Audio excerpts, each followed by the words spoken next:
बिस्मिल्लाहिर्रहमानिर्रहीम। Zulfiqar Bhutto Asansol, Abdul Majid Asansol, Siraj Khan Rishra, MD Shakir Rishra, master Asghar Andal, Shadab Andal, Owais Naeem Andal, Owais Naeem Calcutta, Nizamuddin Kolkata, Afroz Khan Kolkata, Shariq Matiapur, Tariq Matiapur, Fariduddin Kolkata.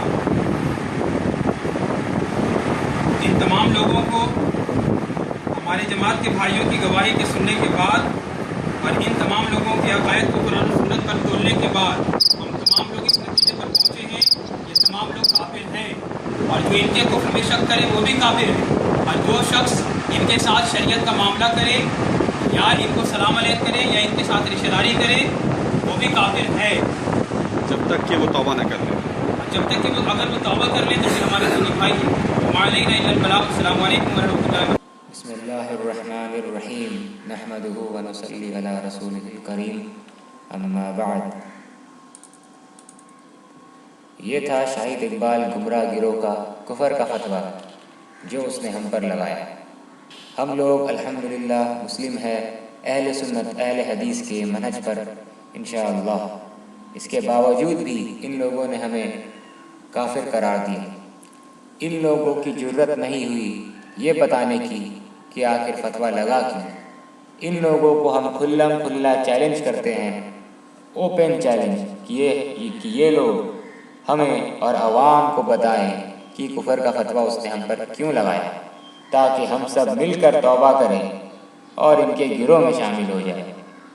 एक तरफ तो ये कहते हैं कि अगर तौबा कर लेते हैं तो हमारे दीनी भाई, लेकिन जब पूछा जाता है कि किस बात से तौबा करें तो ये कहते हैं कि नहीं बताया जाएगा।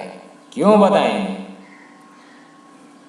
इनके हिसाब से सिर्फ यही गिने चुने लोग दुनिया में मुसलमान हैं, बाकी सब काफिर। नऊज़ु बिल्लाह मिन ज़ालिक। चैलेंज है हमारी तरफ से कि ए बेवकूफ़ों की जमात, ए गुमराहों की जमात, अपने अक़ायद और मनहज को तुम अवाम में बयान करो वीडियो या ऑडियो के शक्ल में, ताकि दुनिया के मुसलमान वाकई में मुसलमान हो जाए। अगर हिम्मत नहीं है बयान करने की तो चुपचाप बैठकर दीन सीखो और दूसरे को सीखने दो, और अपनी अकल ना लगाओ। लगाओगे दीन में अकल, करेंगे तुम्हारा वो हशर, छोड़ेंगे नहीं कोई कसर, हम में है बहुत सब्र इंशाअल्लाह।